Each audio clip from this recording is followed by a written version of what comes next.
keeping it broad still, trends within the outdoors. Some of these are going to be blindingly obvious to you, but the reason we say it right at the start is, again, just so you can put it into the context of the outdoors. So going on out there, a huge shift in demographics. So active third age, you've got people active older now, so 55 years plus, fastest growing demographic. And what we found within this work was that outdoors becomes really prominent at that age group. So it was a number one choice, was being out in the fresh air, enjoying something outdoors. So real consideration when you're looking at engaging older people, the outdoors has got a really big role to play. The youth generation, Generation Me, wanted things on their terms. You know your own youth insight.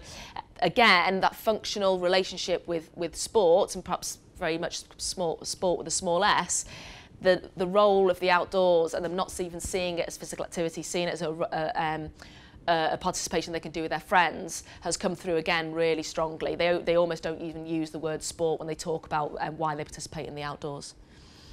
Families, so just again the obvious one, but the fact that families aren't one-dimensional. You've got extended families, you've got grandparents involved, you've got grandparents involved in childcare. Again, the role in the outdoors in that, and how you actually cater for families, so actually catering for the fact you've got different needs within a family, the fact that grandparents are involved, etc. BME population, so 1 in 3 young people from BME backgrounds. There are far less, I'm going to say this a bit later, but there are far less people from a BME background that participate in outdoors activity, but when they do participate, it's within 2 miles from home. So if we want to look at how we engage BME populations, it really needs to be within that home environment.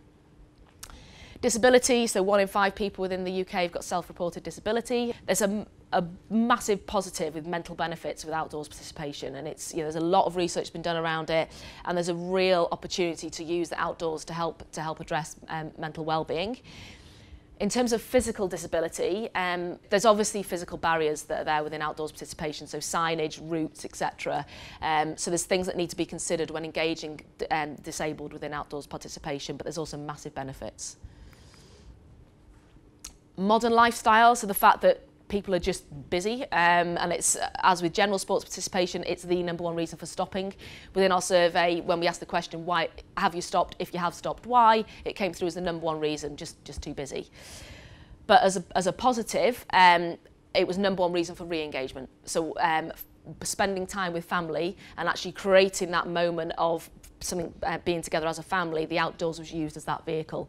So when we talk through the segments, we'll sort of highlight some groups that are much more likely to be motivated to take their kids outdoors, and using that as a way of having quality family time.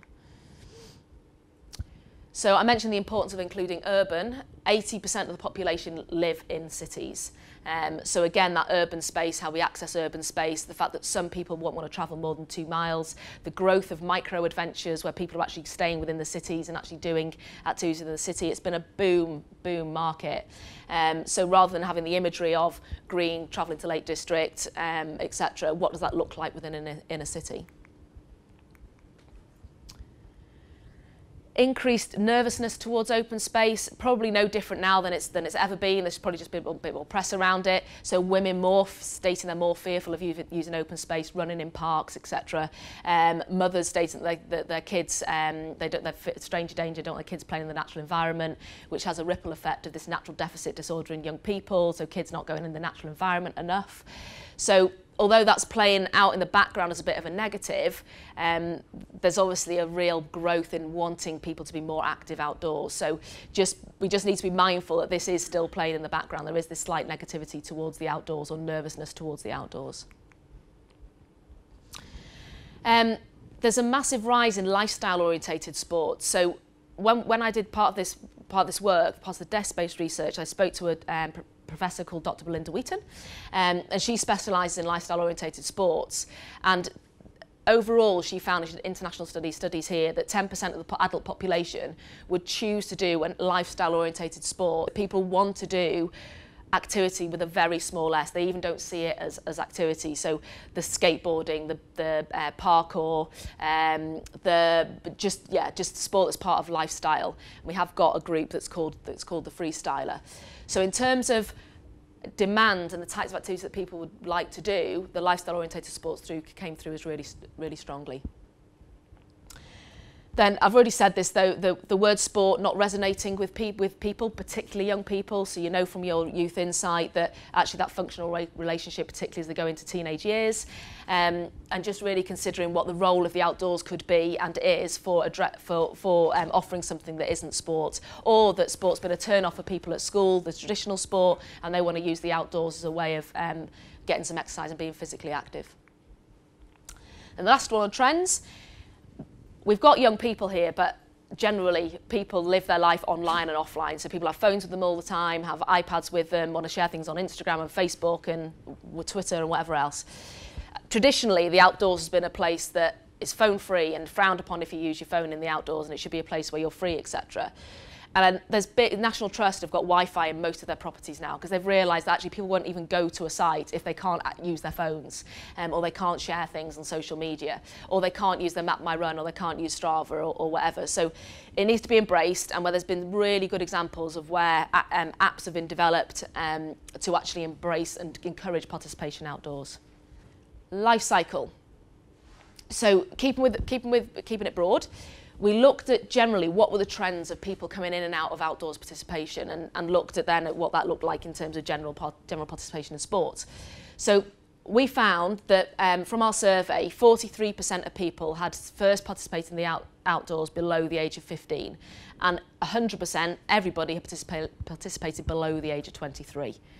So that engagement at a young age and that connection to nature is really, really important to get people participating through life. Of those that started at that age group, 75% never stopped. They carried on. They may do other things, and I'm not saying they're not doing indoor participation as well, but in terms of their outdoors participation, they're participating throughout their life. Of those that did stop, it was around the age of 25, and it was generally that just got life just got too busy. Similar theme across sports participation, it was just too much. 25% stopped for a period of time, whatever that reason may be. But the really important message, and this is the potential difference between general sports participation, is that 20% restart. So between the age of 35, and this is the big family driver. So the number one reason for restart, like I said, was family. So 20% restarting, which means that overall you've only got a 5% that lapse indefinitely. So reinforcing the point here that if you get them connected at a young age, which sort of reinforces that need to understand this from an under 16 really, they will be committed through life. Okay. Okay, so demographics. Again, there's a lot more detail around this in the report. I'm going to give you the headlines. So the majority, probably no surprise, 80% white, 65% male, and they live in middle class affluent areas. That's the general outdoors participant. In terms of ethnic minority population, as I've said, they're reduced in number, and when they do participate, it's closer to home. So they're using the number one environment they participate in is a green urban space. Deprived communities, 6 times more likely to have had no experience of outdoors activities. And again, when they do, much more likely to be close to home, within 2 miles. Key reason for that, for these two, is the lack of sort of access to get out of urban environments. And this is very much connected to location. So when you're committed and when you're an outdoors participant, you're much more likely to travel. So 65% of people who are committed to the outdoors and are outdoors participants will travel 10 miles from home. But, and this is the really important thing, when you're starting out, so that starting at a young age or getting in before the age of 23, much more likely to travel less than 2 miles from home. So some of the conversations I've had with governing bodies is actually what you do and what's the local offer, how do you engage people within their local environment if you're just reaching that just starting stroke inactive audience, starting to understand their participation. This is pure coincidence, by the way, that they're all 65%. A really important point, going back to engagement within the urban environment, those with local good quality infrastructure are much more likely to be physically active. So if you're starting out, you're more likely to participate at close to home, but you're much more likely to participate if you've got access to good quality, not necessarily green space, could be good quality, play space, it could be concrete space. And that could be perceived or actual. So it could be that people actually even don't know it's there. They don't know that they've got good quality space there, and that is an issue. So there's lack of signposting, or that it's badly kept. That's another issue, and it's not maintained by the local authorities. or the whole stranger danger, you know, parents not letting their kids go out, that sort of thing. So really important factors to consider when you're, certainly when you're trying to engage people for the first time in outdoors participation. When they're in, they'll go, they'll travel. Okay, in terms of frequency, so 47% of people participate weekly or more, 18% monthly and 34% occasionally. So that sort of matches up with those stats I said at the start in terms of the total market and the frequent market. The really important thing here, though, which reinforces the points that have already been made around activity, is that an outdoors participant participates in 4 or more activities across the year. So they are highly unlikely to do just one outdoors activity.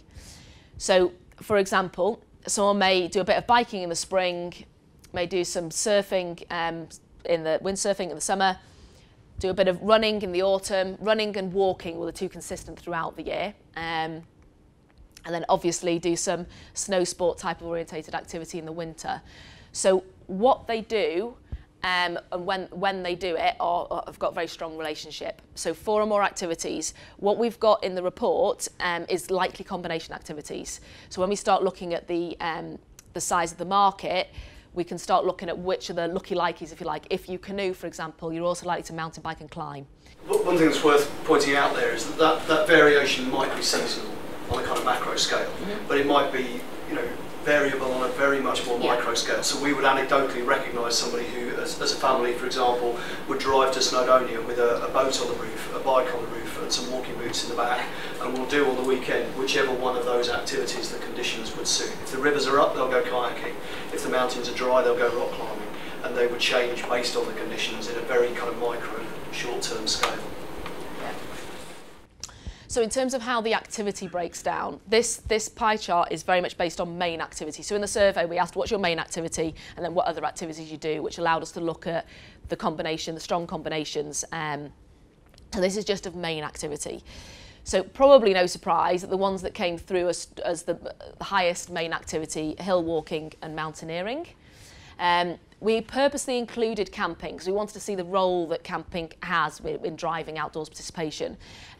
So again, no surprise that camping came through really strongly in terms of people who are active outdoors. And the rest, as you can see, sort of splits out across. In terms of where there's the most growth, when we ask people who aren't active outdoors what they would like to do, the activities that came through strongest are hill walking, mountaineering, canoeing and paddling, which is paddle boarding, which is interesting, and these lifestyle orientated activities. So they're the activities that if someone isn't active outdoors, they're the activities that are likely to get them in.